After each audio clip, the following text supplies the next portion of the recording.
पण क्षमा करणं फार गरजेचं आहे. कारण ख्रिस्ती जीवनामध्ये आपण देवाबरोबर वाटचाल करत असताना क्षमा करणं हा ख्रिस्ती जीवनातील फार महत्वाचा भाग आहे. आणि जर आपण ज्यांनी आपल्याला दुखवलं आहे त्यांना जर आपण क्षमा केली तर आपण देवाच्या आज्ञेप्रमाणे जीवन जगत असणारे, अशा प्रकारचे देवाला आवडणारे देवाची लेकरं झाल्याशिवाय आपण राहणार नाही. आणि आज या वेळेला आपण क्षमा का केली पाहिजे हे आपण काय करणार आहोत, शिकणार आहोत. आणि हा विषय शिकत असताना जसं हा विषय आपण शिकून समजून घेणार आहोत तस आपल्याला ह्या विषयातून ज्यांनी आपल्याला दुखवलं आहे ना, ज्यांनी आपल्याला काय केलं आहे, दुखवलं आहे, त्यांना आपल्याला क्षमा करायला काय होईल, मदत होईल. ठीक आहे. मग आजचा आपला विषय हा आहे, क्षमा का केली पाहिजे. ठीक आहे. तुम्हाला आणखीन काही सांगता येईल का? तुम्ही कुणाला क्षमा केली आहे का? आणि जर क्षमा केली आहे तर मग तुम्हाला सांगता येईल. जर तुम्ही क्षमा केली नसेल तर तुम्हाला ते सांगता येणार नाही. तर आजचा आपला विषय हा आहे, क्षमा का केली पाहिजे. त्यातला पहिला जो मुद्दा आहे तो आपण लिहिणार आहोत, कारण देवाने आपल्याला अगोदरच क्षमा केली आहे.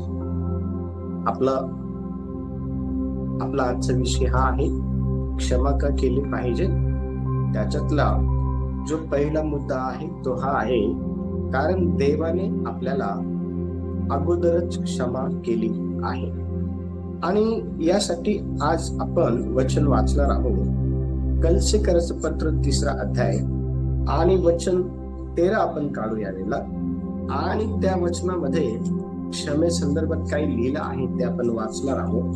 कलसीकराचं पत्र 3रा अध्याय आणि त्याचं 13वं वचन आपण वाचूया.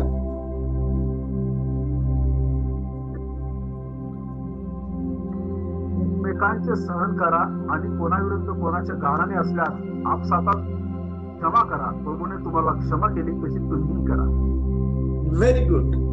आता या ठिकाणी आपण पाहतो की प्रभूने तुम्हाला क्षमा केली, तसंच तुम्हीही काय केलं पाहिजे, क्षमा केली पाहिजे. आता ज्या व्यक्तीने तुम्हाला दुखवलं आहे, मी तुम्हाला सुरुवातीला सांगितलं की दुखवण्याचे अनेक प्रकार आहेत. ठीक आहे. पण ज्या पण प्रकारे तुम्हाला दुखवण्यात आलं आहे त्यामुळं तुम्ही फार आतून जे आहे ना त्रास तुम्ही सहन करत असाल, किंवा ज्याने तुम्हाला दुखवलेलं आहे त्या व्यक्तीला तुम्ही त्याने ज्या प्रकारे तुम्हाला दुखवलं त्या प्रकारे तुम्ही पण त्याला दुखू पाहू इच्छित असाल, किंवा त्या व्यक्तीला तुम्ही आपल्या डोळ्यासमोर पण जे आहे ते बघण्याची काय करत नाही, इच्छा करत नाही. किंवा तुम्ही मनामध्ये आता हा विचार करून बसले असाल की आता काही जरी झालं तरी मी त्या व्यक्तीच्या हिताचा विचार करणार नाही. आणि अशा प्रकारचे विचार आपल्या मनामध्ये त्याच वेळेला तर ज्या वेळेला कोणीतरी आपल्याला अतिशय भयानकरित्या अनपेक्षित पद्धतीने काय केलेलं असतं, दुखवलेलं असतं.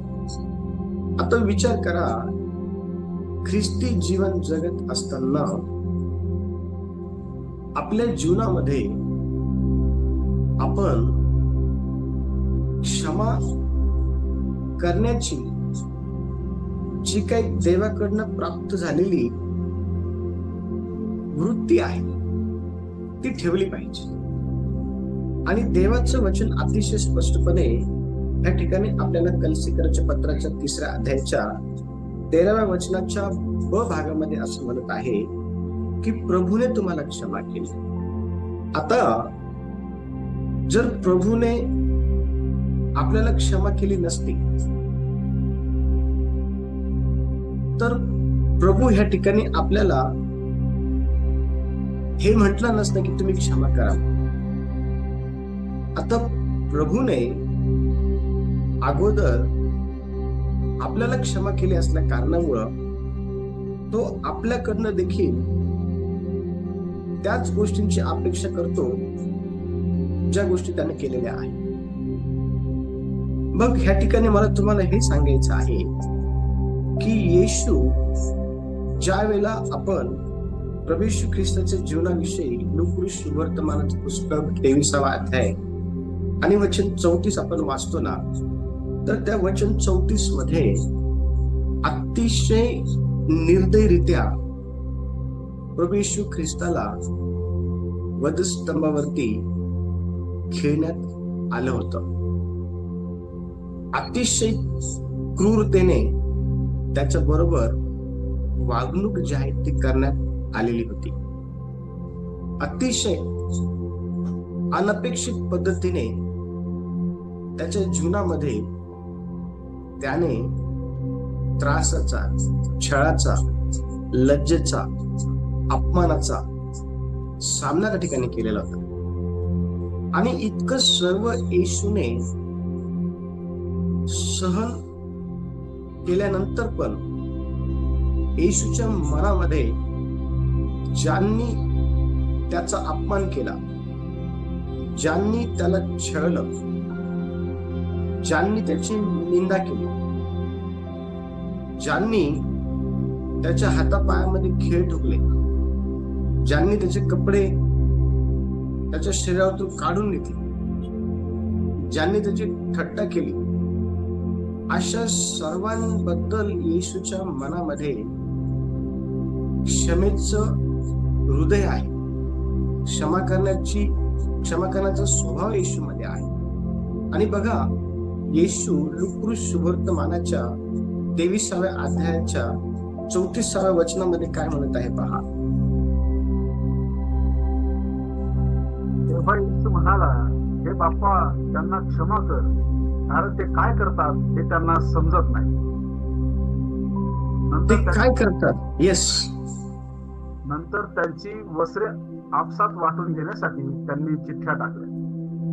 बघा, ह्या ठिकाणी बघा, येशू जो आहे ना, प्रार्थना करत आहे. आणि येशूची प्रार्थना बघा काय आहे. येशूच्या मनामध्ये सूड घेण्याची भावना नाही. येशूच्या मनामध्ये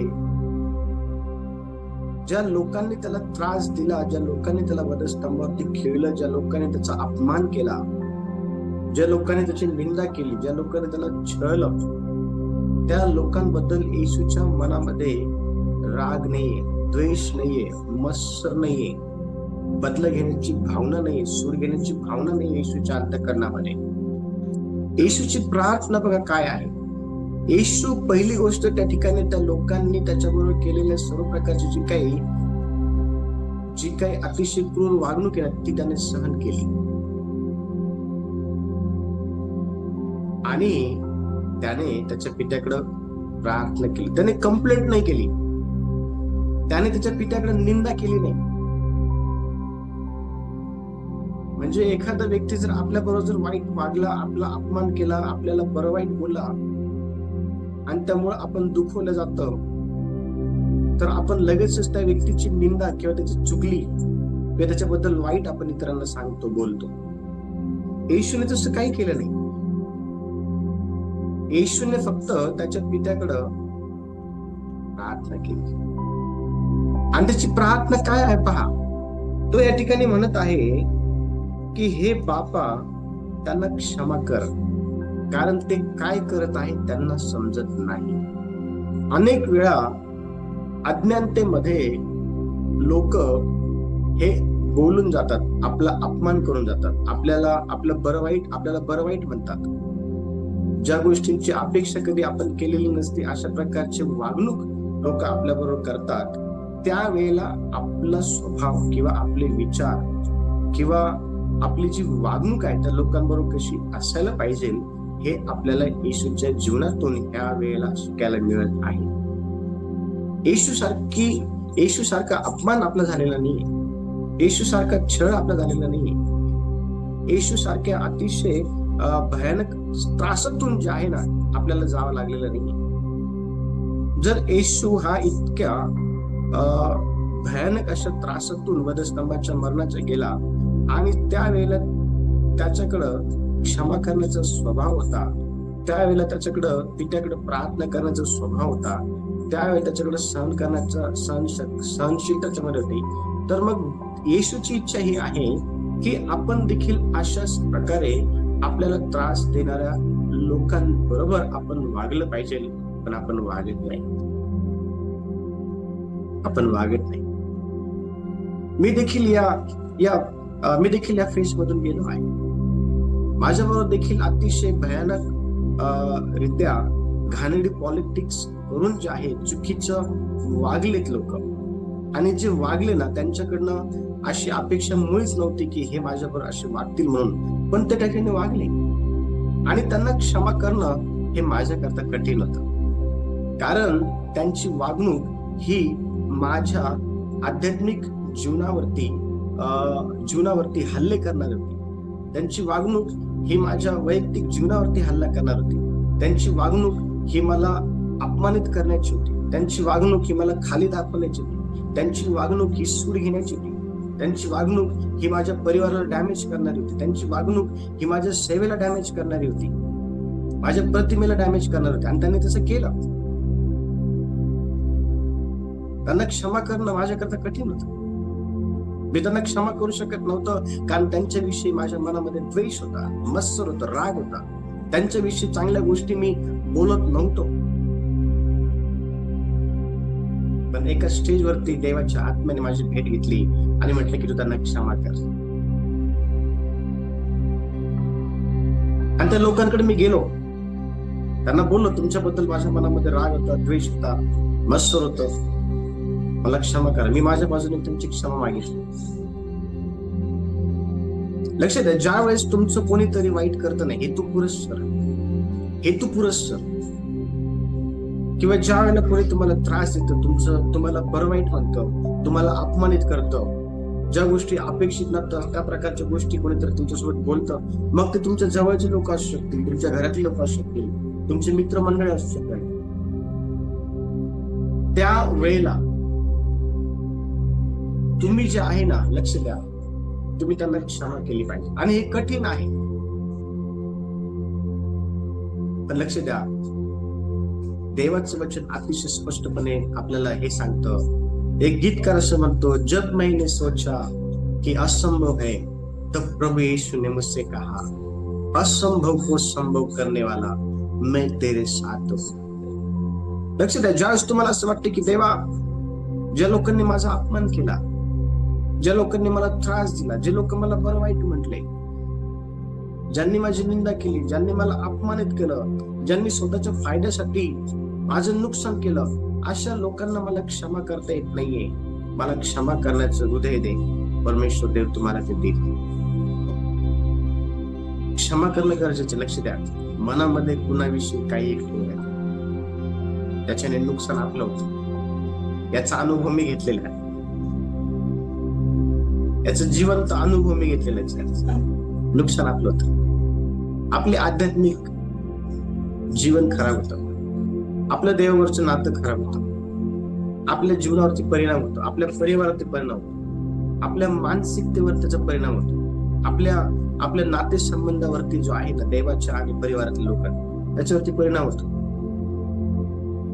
आणि म्हणून कोणी जर तुम्हाला त्रास दिला असेल, कोणी तुम्हाला बरं वाईट म्हटलं असेल, कोणी तुम्हाला तुमची अपेक्षा नसेल अशा प्रकारच्या रीतीने तो तुमच्यावर वाईट बोलले असेल, वाईट वागले असेल ना, लक्ष द्या, त्यांना क्षमा करा, त्यांना क्षमा करा,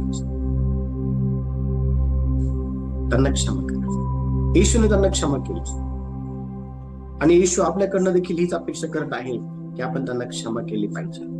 दुसरा जो मुद्दा आहे तो आपण लिहून घेऊया. आणि दुसरा मुद्दा आहे क्षमा. कारण क्षमा केली नाही तर आपण स्वतः बंदी बनतो. क्षमा केली नाही तर आपण स्वतः बंदी बनतो. आणि हो, आपण स्वतः बंदी बनतो. कोणत्या गोष्टींचे बंदी बनतो माहिती का? आपण त्या व्यक्तीबद्दल नकारात्मक गोष्टी बोलतो, त्या व्यक्तीबद्दल राग मनामध्ये ठेवतो, त्या व्यक्तीचं वाईटच व्हावं अशीच इच्छा आपली नेहमी असते, त्या व्यक्तीचं कधीच चांगलं होऊ नये अशीच इच्छा आपल्या मनामध्ये असते, तो व्यक्ती कधीच पुढे जाऊ नये असंच आपल्या मनामध्ये असतं, तो व्यक्ती पडला पाहिजे, त्या व्यक्तीला काहीतरी झालं पाहिजे, त्या व्यक्तीचं काहीतरी, अशाच गोष्टी, ह्या गोष्टीने आपण बांधल्या जातो. उदाहरणार्थ जर ब्रदर सुभाष यांनी जर माझा अपमान केलाय, मला बरं वाईट म्हटलं आहे, किंवा मी जर अनिताताईंना बरं वाईट म्हटलं आहे, त्यांचा मी अपमान केला आहे, तर लक्ष द्या, होतं काय माहिती का? क्षमा करण्याऐवजी ब्रदर सुभाष माझ्याबद्दल असंच विचार करता की हा व्यक्ती पडला पाहिजे, याचं काहीतरी वाईट झालं पाहिजे, याच्या जीवनात कधीच चांगलं व्हायला नको.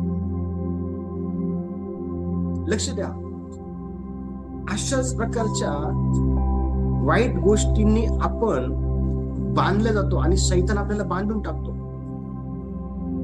शैतान आपल्याला हाच असं म्हणतो, हो तू त्या व्यक्तीबद्दल बरोबर विचार करते, तो पडलाच पाहिजे, त्याचं वाटलं झालंच पाहिजे, त्याच्या जीवनात कधीच चांगलं व्हायला नको. लक्ष द्या, बदल्याची भावना आपल्या मनामध्ये जे आहे ना आपल्याला उपसवत असते आणि आपण त्या गोष्टींनी बांधल्या जातो. दुसरा मुद्दा, एक क्षमा जर नाही केली ना तर आपण स्वतः बंदी बनतो. बघा वचन काय सांगते, मत्तयाचं पुस्तक 6 अध्याय आणि त्याचं 14 आणि 15 वचन पहा काय म्हणते. मत्तयाचं पुस्तक 6 अध्याय आणि 14 आणि 15 वचन. कारण जर तुम्ही लोकांना त्यांच्या अपराधांची क्षमा केली तर तुमचा स्वर्गीय पिता तुम्हालाही क्षमा करेल. परंतु जर तुम्ही लोकांना क्षमा केले नाही तर तुमचा पिताही तुमच्या अपराधांची क्षमा करणार नाही. बघा किती स्पष्टपणे या ठिकाणी सांगितलं आहे.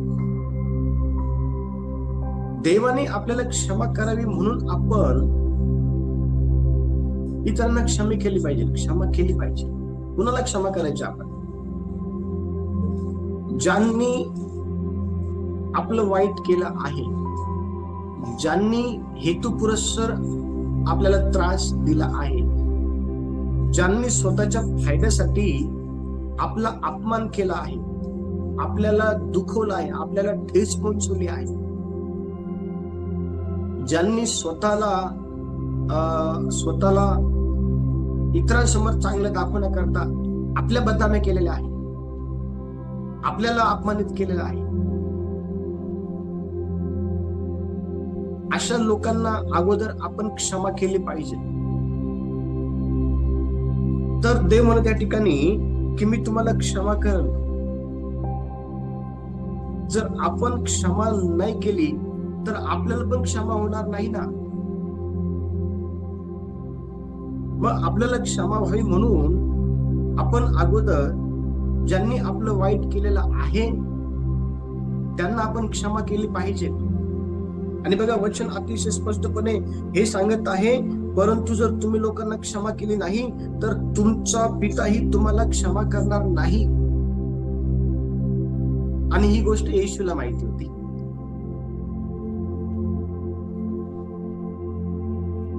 लक्ष द्या, म्हणून तर येशू त्या वधस्तंभावरती असताना पित्याजवळ ही प्रार्थना करत आहे की हे पित्या, यांना क्षमा कर. येशूने त्यांना क्षमा केली. अनेक वेळा ज्यावेळेस लोक आपल्याला बरं वाईट म्हणतात ना, लोक आपल्याला त्रास देतात ना, लोक आपल्याला दुखवतात ना, लोक आपल्याला रडवतात, लोक आपला अपमान करतात ना, त्यावेळेला खरंच खूप वाईट वाटतं, रडू येतं, कधी कधी खूप रडू येतं, वाईट वाटतं. मी यातून गेलो आहे, मी गेलो यात. आपण त्या व्यक्तीला क्षमा करण्याच्या त्या याच्यामध्ये नसतो. आपण हा त्याचं वाईट व्हावं हा विचार असतो, त्याचं चांगलं होऊ नये हा विचार असतो, त्याचा बदला मी घेईलच हा विचार असतो, त्याला मी पाडलच हा विचार असतो. या विचाराने आपण बांधल्या जातो, क्षमा न करण्याच्या विचाराने आपण बांधल्या जातो. लक्ष द्या, देवाचं वचन अतिशय स्पष्टपणे हे सांगत आहे, आपण जर त्यांना क्षमा केली तर देव आपल्याला क्षमा करेल. आणि पवित्र शास्त्रामध्ये आपण पाहतो की 2 व्यक्ती होते आणि दोघांचे देणे राजाला होते. लक्ष द्या,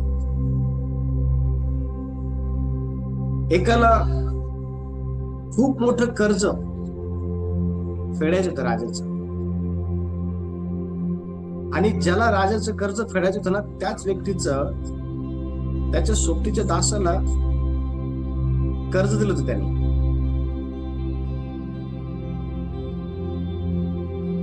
आणि राजा पण ज्याने खूप मोठं कर्ज घेतलं होतं तो राजाकडे गेला. राजा म्हणाला, हा माझं कर्ज देऊ शकत नाहीये, म्हणून तुम्ही काय करणार, त्याला बांधा, याला तुम्ही जोपर्यंत कर्ज फेडत नाही तोपर्यंत त्याला तुम्ही तुरुंगामध्ये टाका.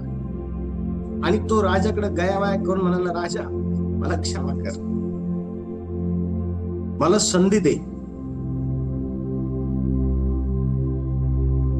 तुम्हाला माहिती का, त्या ठिकाणी राजाने त्याचं सर्व कर्ज माफ केलं, सर्व कर्ज माफ केलं राजा. आणि तोच व्यक्ती ज्या वेळेला बाहेर येतो आणि त्या व्यक्तीने ज्याला कर्ज दिलेलं असतं ना, त्याची तू काय करतो माहिती का, गच्ची पकडतो आणि त्याला म्हणतो की मी तुला कर्ज दिलं होतं, माझं कर्ज दे, आत्ताच्या आत्ताच दे. तो म्हणतो, मला वागवून घ्या, मला समजून घ्या, माझ्याकडे आला की मी तुम्हाला देईन. तो व्यक्ती ऐकत नाही, तो व्यक्ती त्याला तुरुंगामध्ये टाकतो. आणि ही बातमी कोणीतरी त्या राजाला सांगतो, राजाला म्हणतो की राजा, ज्याचं कर्ज तू माफ केलं ना, त्या व्यक्तीने त्याच्या एका सोबत्याच्या दासाला कर्ज दिलं होतं आणि तो त्याचं कर्ज फेडू शकला नाही, म्हणून त्याने त्याला तुरुंगामध्ये टाकलं. राजाला हे कळल्यानंतर राजाने त्याला परत बोलवलं आणि राजा त्याला म्हणाला, अरे दुष्ट दासा, जसं मी तुझ्या बरोबर वागलो होतो तसं तुला तुझ्या सोबतीच्या दासाबरोबर वागता आलं नाही का? जसं मी तुझं कर्ज माफ केलं तसं तुला त्याचं कर्ज माफ करता का नाही आलं? जसं मी तुला क्षमा केली तसं तू त्याला का क्षमा केली नाही? आणि मी जसं तुझ्या बरोबर वागले तसं तू त्याच्याबरोबर वागला नसल्या कारणामुळं आता तू जसं त्याच्याबरोबर केलं तसंच मी तुझ्याबरोबर करेल. राजाने त्याला त्याच्या परिवाराला धरलं आणि जेलमध्ये टाकलं. मग त्याचे पुस्तक 18 अध्याय आणि 33 ते 35 वचनामध्ये आपल्याला हा वृत्तांत पाहायला मिळतो. लक्ष द्या, जर येशूने आपल्याला क्षमा केलेली आहे, देवाने आपल्याला क्षमा केली आहे, तर आपण पण इतरांना क्षमा करायची. हो, जर आपण इतरांना क्षमा नाही केली तर आपल्याला पण क्षमा नाही होणार. आणि आपल्याला क्षमा मिळावी असं जर तुम्हाला वाटत असेल तर मग तुम्हाला दुखणाऱ्यांना क्षमा केली पाहिजे. या दिवसांमध्ये हृदय मोठं करा, या दिवसांमध्ये हृदय मोठं करा, तुमचं अंतःकरण मोठं करा, क्षमा करा. तुमचे नातेसंबंध तुटू नये, तुमचे नातेसंबंध कमजोर होऊ नये, तुमच्या नातेसंबंधामध्ये दरार पडू नये, तुमच्या नातेसंबंधामध्ये तुम्ही एकमेकांना न बघणारे होऊ नये, असं होऊ देऊ नका. क्षमा करा, हृदय मोठं करा. आणि जर तुम्हाला हृदय मोठं करता येत नाहीये, तुम्हाला क्षमा करता येत नाहीये, सरळ सरळ येशूकडे जा आणि म्हणा, तुझं सोबत स्तंभावरती असताना क्षमा केली, मला देखील ते क्षमा करणार हृदय दे. देव तुम्हाला ते हृदय देईल, देव तुम्हाला ते हृदय देईल. माझ्याकडे ते हृदय नव्हतं क्षमा करण्याचं. मी म्हटलं, देवा माझ्याकडे ते हृदय नाही हे क्षमा करण्याचं. मला त्या गोष्टी आठवत आहे. मला क्षमा करणार हृदय दे. आणि देवाने मला ते दिलं. आणि मी त्या लोकांकडे गेलो, त्यांना वाटलं की मी तुम्हाला क्षमा करतो, तुम्ही माझ्याबरोबर वाईट वागले, मी तुम्हाला क्षमा करतो. तिसरा मुद्दा का आपण क्षमा केली पाहिजे? कारण क्षमाशीलतेमुळे जीवनामध्ये शांतता आणि प्रेम वाढतं. क्षमा केल्यामुळे जीवनामध्ये शांतता आणि प्रेम जे आहे ते वाढते. बघा, नीतिसूत्रे 10वा अध्याय आणि दुसरं वचन पहा. नीतिसूत्रे 10वा अध्याय आणि दुसरं वचन काय म्हणते? दुष्टाईने मिळवलेली संपत्ती हितकर नाही, पण नीतिमत्ता मरणापासून मुक्त करते. नीतिसूत्र 10वा अध्याय आणि वचन 12. द्वेष कलह उत्पन्न करतो, प्रीती सर्व अपराधांवर झाकण घालते. द्वेष आणि प्रीती दोघांपैकी काहीतरी एक निवडायचं आपल्याला. ज्यांनी आपला अपमान केला ना, त्या व्यक्तीबद्दल आपल्या मनामध्ये नेहमी त्याचा आपण द्वेष करत असतो. नेहमी द्वेष करतो आपण त्याचा. तुम्हाला माहितीये का, येशूला माहिती होतं की त्याच्यासोबत जेवायला बसलेला व्यक्तीच त्याला धरून देणार आहे, पण येशूने त्याचा द्वेष नाही केला. येशूने त्याचा द्वेष केला नाही. लक्ष द्या, देवाचं वचन अतिशय स्पष्टपणे या ठिकाणी हे सांगत आहे की जर आपल्याला त्रास देणाऱ्या व्यक्तीबद्दल आपण आपल्या मनामध्ये जर द्वेष ठेवला तर त्या द्वेषामुळं परत खूप मोठं भांडण व्हायची शक्यता त्या ठिकाणी टाळू शकत नाही. आपण जर आपल्या मनामध्ये ज्याने आपलं वाईट केलेलं आहे त्या व्यक्तीविषयी आपण आपल्या मनात द्वेष ठेवला तर त्या व्यक्ती बरोबर परत आपलं जे भांडण मोठ्या प्रमाणामध्ये होऊ शकतं ते आपण टाळू नाही शकत. आणि ते भांडण मोठ्या प्रमाणामध्ये होऊ नये म्हणून आपण आपल्या मनातील द्वेष हा काढून टाकणं गरजेचं आहे. आणि तो द्वेष आपल्याला काढता यावा यासाठी आपण त्या व्यक्तीला क्षमा करणं गरजेचं आहे. क्षमेचा मार्ग आपण अवलंबला पाहिजे. त्या व्यक्तीवरती आपण प्रीती केली पाहिजे, त्या व्यक्तीला क्षमा केली पाहिजे. येशूने प्रीती केली. योहानाच्या पुस्तकाच्या 3ऱ्या अध्यायाच्या 16व्या वचनामध्ये म्हणत आहे, देवाने जगावर एवढी मोठी प्रीती केली. जग हे कसं होतं माहितीये का? उत्पत्ती पुस्तकाच्या 6व्या अध्यायामध्ये आपल्याला पाहायला भेटतं की देवाचे सांगते की माणसाच्या अंतःकरणामध्ये येणारे सर्व जे विचार आहे एक सतत वाईट आहे. काही चांगलं नव्हतं. तरी देवाने क्षमा केली, तरी देवाने प्रेम केलं. लक्ष द्या, ज्यावेळेस लोक तुम्हाला दुखवतात ना, ज्या लोक तुम्हाला अपमानित करतात ना, ज्यावेळेस लोक हेतुपुरस्सर तुम्हाला त्रास देतात ना, त्यावेळेला मनामध्ये द्वेष हा निर्माण होतो त्या लोकांप्रती. आणि त्या द्वेषाचं रूपांतर मोठ्या भांडणामध्ये होऊ शकतं. आणि ते होऊ नये म्हणून त्या लोकांवरती प्रीती करा, त्यांना क्षमा करा. त्या लोकांप्रती असलेल्या मनातला जो द्वेष आहे ना तो काढून टाका. तो याकोबाबद्दल एसावाच्या मनामध्ये याकोबाबद्दल द्वेष होता, राग होता. एसाव आपला भाऊ याकोब याचा जीव घेण्यासाठी उठला, कारण याकोबाने आपला भाऊ एसावाला फसवलं. पण कालांतराने, लक्ष द्या, कालांतराने त्यांच्यामध्ये क्षमेचं हृदय आलं. कालांतराने त्यांनी एकमेकांना क्षमा केली. तणावाचं वातावरण त्यांच्या जीवनात, त्यांच्या नातेसंबंधामध्ये तणाव होता. एकमेकांसोबत भाऊ बोलत नव्हते. एक भाऊ दुसऱ्या भावापासून पळून गेलेला होता.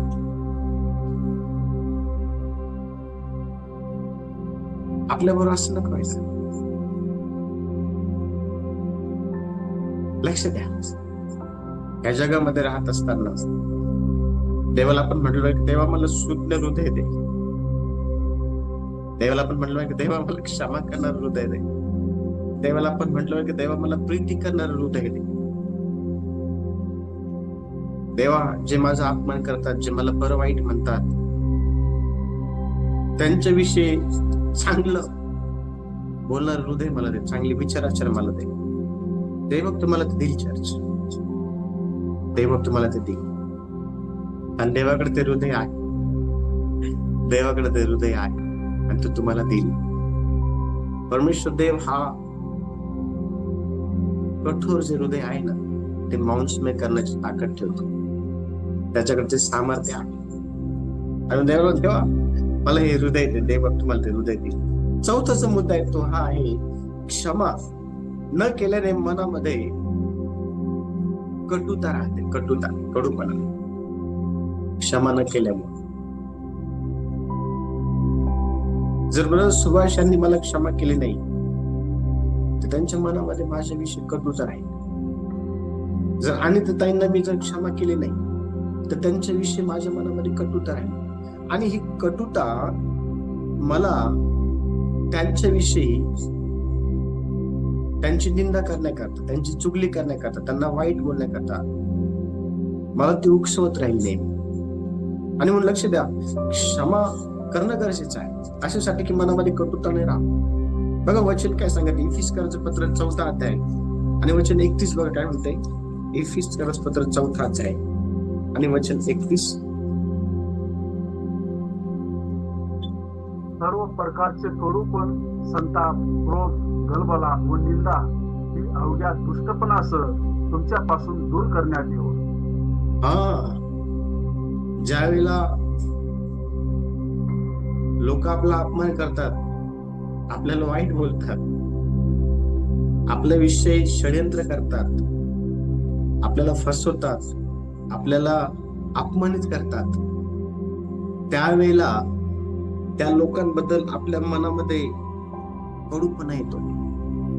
त्या लोकांबद्दल आपल्या मनामध्ये संताप, त्या लोकांबद्दल आपल्या मनामध्ये खूप राग येतो, खूप राग येतो त्या लोकांचा, आपल्याला गलबला, त्या लोकांची आपण निंदा जी आहे ना ती आपल्या मनामध्ये पनपते.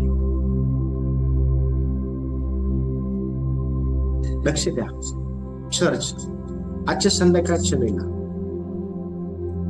देवाचं वचन हे बारकाईने समजून घेणं फार गरजेचं आहे. जर क्षमा जर नाही केली तर त्या व्यक्तीबद्दल आपल्या मनामध्ये ह्या सर्व गोष्टी आणि याच्यापेक्षा आणखीन जास्त गोष्टी आपल्या मनामध्ये असतात. आणि ह्या गोष्टींनी आपलं अंतःकरण जे आहे ना ते भरू नये ही देवाची इच्छा आहे. ही देवाची इच्छा आहे. पेत्राने 3 वेळेस येशूला नाकारलं. 3 वेळेस. ज्या पेत्राला मरता वाचवलं, ज्या पेत्राला येशू सोबत ठेवायचं, ज्या पेत्राला हे कळालं होतं की जिवंत देवाचा पुत्र तो तूच आहे आणि तुझ्यापासून कुठे जा,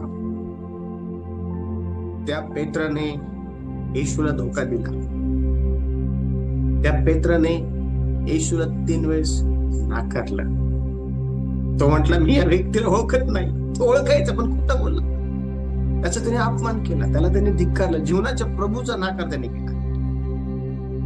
तुम्हाला माहिती का, येशूला वाईट नाही वाटलं. येशूच्या मनामध्ये मुळीच त्याच्याविषयी राग नव्हता. येशूच्या मनामध्ये मुळीच त्याच्याविषयी कुठल्याही प्रकारचा क्रोध नव्हता, संताप नव्हता. येशूने फक्त त्याच्याकडे बघितलं, फक्त बघितलं, बाकी काय. येशूने फक्त त्याच्याकडे बघितलं आणि वचन सांगते की त्याला आठवलं आणि तो बाहेर गेला आणि तो रडला.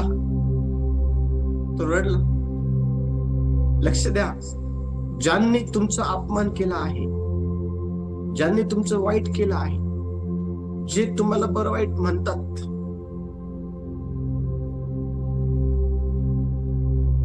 त्यांच्याविषयी मनामध्ये क्रोध ठेवू नका, संताप ठेवू नका, गलबला ठेवू नका, भांडण ठेवू नका, द्वेष ठेवू नका, वैर ठेवू नका.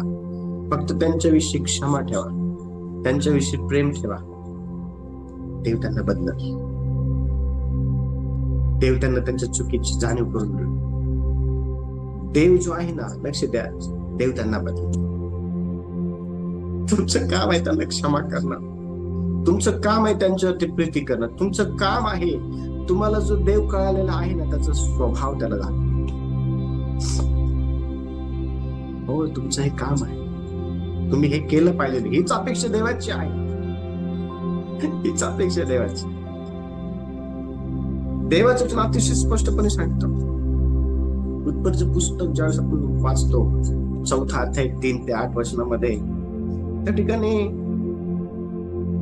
कायनाच्या मनामध्ये आपला भाऊ हाबेल जो आहे ना, याच्याविषयी राग होता. कायनाच्या मनामध्ये आपला भाऊ हाबेल याच्याविषयी कटुपणा होता, संताप होता, द्वेष होता. आणि तुम्हाला माहिती आहे का, त्या द्वेषामुळे, त्या रागामुळे, त्या कटुपणामुळे, त्या संतापामुळे त्याने आपल्या भावाचं वध केला. नातं संपून टाकलं त्याने भावाचं. हा कटुपणा जर आपण त्या व्यक्तीबद्दल, ज्याने आपलं वाईट केलं, त्याच्याबद्दल आपण मान ठेवला ना, तर सूड घेण्याची भावना आपल्यामध्ये निर्माण करतो. निंदा, चुगली, मारामारी, भांडणं, ही भावना आपल्यामध्ये निर्माण करते कटुपणा. आणि म्हणून लक्ष द्या, ह्या गोष्टींना आपल्या जीवनामध्ये मुळीच जे आहे ना, थारा देऊ नका, मुळीच नका. क्षमा करा, कटुता मनामध्ये ठेवू नका. मान्य करतो की तुम्हाला त्रास झाला, मान्य करतो की तुम्ही खूप अपमानित झाला, मान्य करतो तुमचं हृदय दुखलं आहे, मान्य करतो तुम्ही आतून खूप तुटले आहात, मान्य करतो की अनपेक्षित गोष्टी तुमच्या बरोबर घडलेल्या आहेत. पण लक्ष द्या, येशू बरोबर पण असंच घडलं. येशू पण तुमच्यासारखंच त्रासातून गेला. तो आपल्यासारखाच आडमांस रक्तमांसाचा होता. त्याला पण त्रास झाला, त्याला पण त्रास झाला. तुम्ही ज्या त्रासामध्ये आहे ना, तुमच्या भावना त्याला कळत ना, तुमच्या भावना त्याला माहिती. असं समजू नका की तुमच्या भावना त्याला कळत नाही. त्याला सर्व काही कळत. तो अंतर्यामी आहे परमेश्वर. तो सर्वव्यापी आहे, सर्वव्यापी आहे. त्याला तुमच्या अंतःकरणातल्या गोष्टी कळतात. असं समजू नका त्याला कळत नाही म्हणून. त्याला कळत. पण लक्ष द्या, तुमच्याकडनं तो काय अपेक्षित करत आहे. तो तुमच्याकडनं अपेक्षित करते मी त्याला क्षमा केली पाहिजे, त्या व्यक्तीला मनात बद्दे जे काही कटू ते काढून टाकली पाहिजे. कायनाकडे चान्स होता. कायनाला देव म्हटलं तर कायना पाप दाराशी टपून आहे, त्याचा रोष तुझ्याकडे आहे. कायनाकडे संधी होती आपल्या भावाबद्दल आपल्या मनातला कटुपणा, निंदा, वैर, मत्सर, कलह, बदला घेण्याची वृत्ती, संताप सर्व काढून टाकण्याची संधी कायनाकडे होती. पण कायनाने दुर्लक्ष केलं आणि आपला भाऊ हाबेल याचा वध केला. भावाने भावाचं नातं संपून टाकलं. आपल्याकडनं असं नको व्हायला. म्हणून आपल्याकरता देवाने उदाहरण दाखल ठेवले. तुमचं नातं तुटायला नको, तुमच्या नात्यामध्ये दरा द्यायला नको, तुमच्या नातेसंबंधामध्ये कटुपणा नको. प्रीती पाहिजे, क्षमा करणार हृदय पाहिजे तुमच्या नातेसंबंधामध्ये. शेवटचा मुद्दा, क्षमा केल्याने आपण देवासारखे होतो. क्षमा केल्याने आपल्या देवासारखं होण्याकरता पाचारले नाही. त्या पाचारणामध्ये आपण चाललं पाहिजे. पण त्या पाचारणामध्ये चालण्याकरता आपल्याला जी गोष्ट करायची आधी गरज आहे ती आहे क्षमा करणं. आणि बघा वचन काय सांगत आहे, मिखा 7 अध्याय आणि 18 वचन. मिखा 7 अध्याय आणि वचन 18. तुझ्या समान देव कोण आहे? तू अधर्माची क्षमा करतोस, आपल्या वतनाच्या अवशेषाचे अपराध मागे टाकतोस.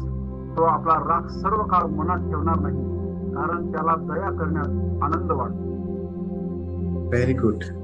देवाला धन्यवाद असतो या वचनाबद्दल. कोण आहे देवासमान? कोण आहे देवासमान? कोण आहे? आपल्याला तसं होण्याकरता पाचारलेलं आहे. हो, आपण देवाचं प्रतिरूप आपण आहोत, देवाचे लेकर आपण आहोत. प्रभू येशूला शिष्यांनी विचारलं की आम्हाला पिता दाखवा. येशू म्हणाला, ज्याने मला बघितलं त्याने पित्याला बघितलं, ज्याने तुम्हाला बघितलं त्याने येशूला बघितलं. आणि येशू कसा होता माहिती का? क्षमा करणारा होता. येशू कसा होता माहिती का? येशू प्रीती करणारा होता. आपण कसा आहोत? क्षमा करणारे आहोत, प्रीती करणारे आहोत का आपण संताप करणारे, राग करणारे, बदला घेणारे, निंदा करणारे, पाडणारे, वाईट इच्छा योजणारे? आपण कसा? वचन सांगतं तुझ्या समान कोण देव आहे? तू अपराधांची क्षमा करतोस. विचार करा किती अपराध आपण केलेले आहे आणि आपण जेव्हा त्याच्याकडे जातो त्याला म्हणतो तेव्हा आम्हाला आमच्या अपराधांची क्षमा कर. त्यावेळेला तू क्षमा करतो, तो क्षमा करतो. किती सुंदर देव आहे जो आपली अपराधांची क्षमा करतो. किती सुंदर आहे. वचन सांगत आहे आपल्या वतनाच्या अवशेषाचे अपराध मागे टाकतोस. तो आपला राग सर्व काळ मनात ठेवत नाही. आपण मनामध्ये राग ठेवतो ना, जे आपलं वाईट करतं, आपल्याला बरं वाईट म्हणतो, जे आपला अपमान करतो, आपण आपल्या मनावर त्या व्यक्तीविषयी राग ठेवतो की नाही ठेवतो? व्यक्तीविषयी राग आपण मनामध्ये. आपण देवाच्या विरोधामध्ये पाप केला आहे. देवाचा अपमान आपण करतो, देवाला न आवडणाऱ्या गोष्टी आपण करतो, तरी पण देवाच्या मनामध्ये आपल्याविषयी राग नाहीये. आणि तो सर्व काळ मनात राग ठेवत नाही. आपण ठेवतो वर्षानुवर्ष. आपण आपल्याच नातेवाईकांबरोबर बोलत नाही. वर्षानुवर्ष आपण आपल्या शेजाऱ्यांबरोबर बोलत नाही ज्याने आपलं वाईट केलं असतं. वर्षानुवर्ष आपल्या मनामध्ये राग असतो, द्वेष, मत्सर असतो, टटफूट असतो, हेवा असतो आपल्या मनामध्ये. आपण वर्षानुवर्ष मनामध्ये राग ठेवतो. वर्षानुवर्ष ती गोष्ट आपण मनात ठेवतो जी त्याने आपल्या बरोबर वाईट केलेली असते. देव तसं नाही. देवाला दया करण्यामध्ये आनंद वाटतो. देवाने दया केली, देवाने मनात राग नाही ठेवला.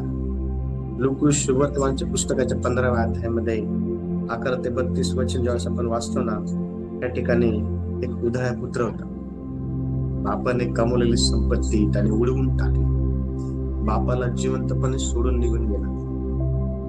भावाला जिवंतपणे सोडून गेला. बापाच्या इच्छेप्रमाणे वागलं नाही. बापाचा अपमान त्या ठिकाणी केला. लक्ष द्या, ज्यावेळेस तो आपल्या बापाकडे परत आला, म्हटलं की बाबा मला क्षमा कर. मी स्वर्गाच्या देवाविरुद्ध आणि तुमच्या विरुद्ध मी पाप केला आहे. मला क्षमा करा. तुम्हाला माहितीये का, बापाच्या मनामध्ये त्या मुलाविषयी राग नव्हता. बापाच्या मनामध्ये तो मुलगा इतकं वाईट वागला, त्याचा राग बापाच्या मनामध्ये नव्हता. बापाने त्याला मिठी मारली, त्याचं चुंबन घेतलं, त्याच्यासाठी मोठी मेजवानी दिली. बापाने त्याचा स्वीकार केला. बापाने त्याला क्षमा केली. आपण एकमेकांना क्षमा केली पाहिजे. आपण एकमेकांचा स्वीकार केला पाहिजे. आपण आपल्या मनातलं सर्व कटुपणा, सर्व राग, सर्व द्वेष, सर्व बदला घेण्याची भावना, सर्व संताप, सर्व क्रोध आपण काढून टाकला पाहिजे. क्षमा करा. क्षमा करा. क्षमा करा. क्षमा करा. देव आपल्या वचनाद्वारे सर्वांना आशीर्वाद देऊ. आपण आपले डोळे बंद करू आणि आपण प्रार्थना करू. आपण आपले डोळे बंद